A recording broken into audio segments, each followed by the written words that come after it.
Longtemps, on m'appela l'Arménien, sans trop savoir où se trouvait cette terre sur laquelle, depuis plus de 2000 ans, mes ancêtres descendants du pays Urartu s'accrochèrent à leur patrimoine culturel, malgré massacres et persécutions, en espérant chaque fois que c'était la dernière fois.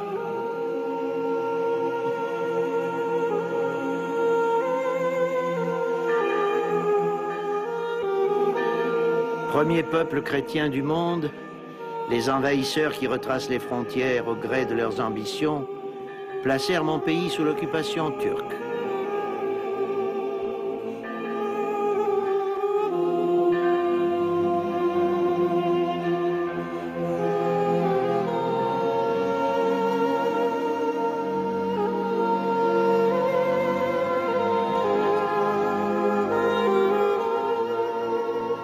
Derrière le calme trompeur des minarets qui invitaient à la prière, la vie de l'Arménien fut jalonnée de pyramides de têtes coupées.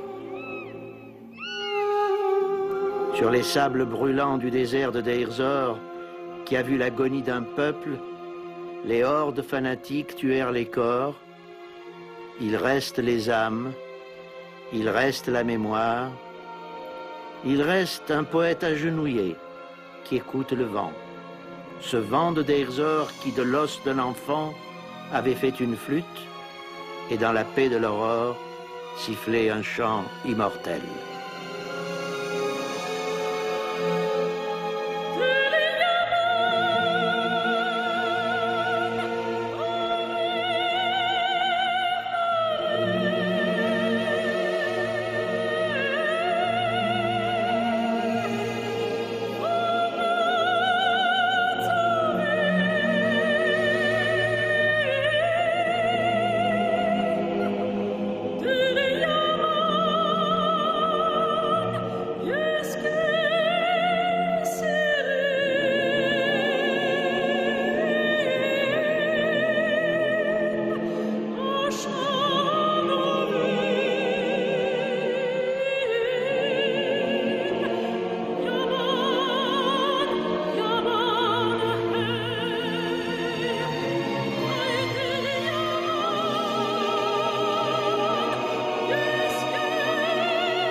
En ce 2 juin de l'an 1921, je déclare ouverte la séance de la Cour d'assises de Berlin.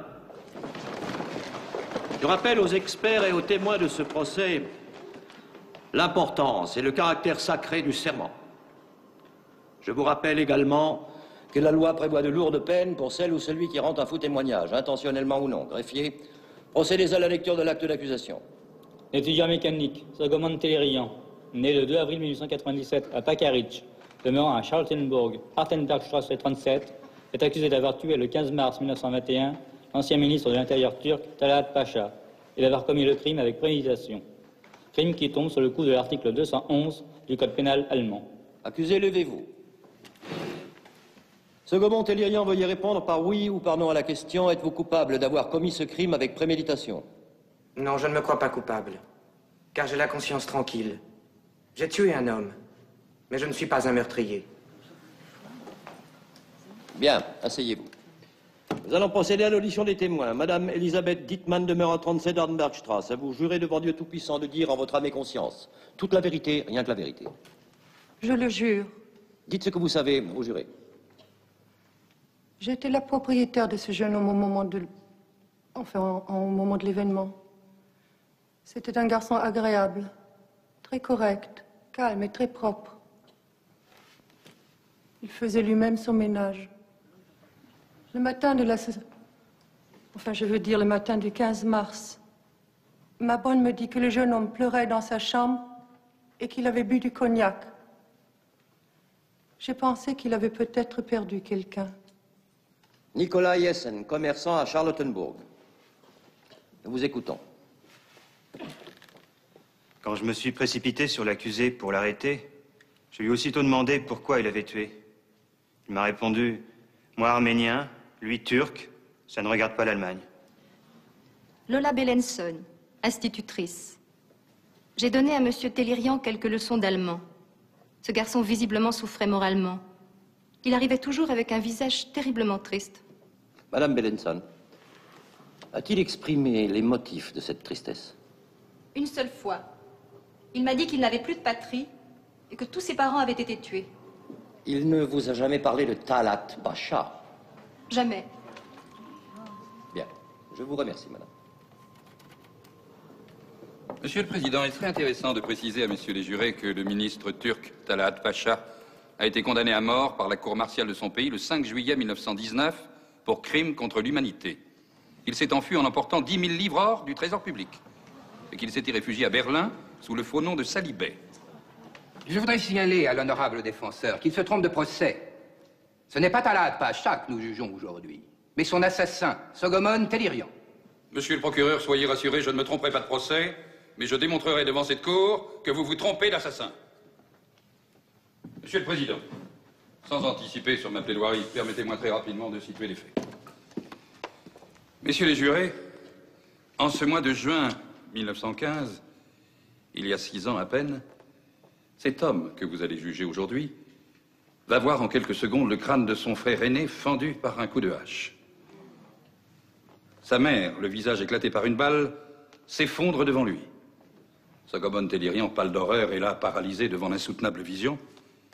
Il entend encore les hurlements de ses 2 jeunes sœurs, 14 et 16 ans, que les gendarmes turcs entraînent à l'écart, derrière les buissons, avant de s'écrouler à son tour, barbouillé de sang dont il ne sait plus si c'est le sien ou celui de son jeune frère assassiné, qui se vide sur lui. Il n'y a plus autour de lui que des centaines de corps souillés, mutilés, de femmes, d'enfants et de vieillards. Messieurs les jurés, une vivante par hasard de ces routes de la mort, une rescapée de ce carnage dont la monstruosité dépasse l'imagination, va témoigner. Écoutez-la bien.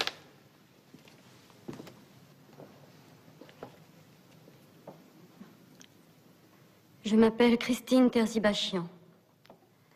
Je suis née à Erzurum. Notre déportation commença en juillet 1915, en 4 convois. De combien de personnes était composé votre convoi? 500 familles, c'est-à-dire 7 à 8 000 personnes.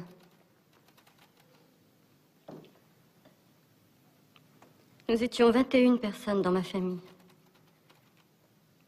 J'ai assisté à la mort de tous les miens, sauf 3, qui ont pu échapper au massacre. Comment en est-on venu au massacre dans lesquels périrent vos parents? Quand nous sommes arrivés à Malatya, on nous conduisit sur une montagne et on sépara les hommes des femmes.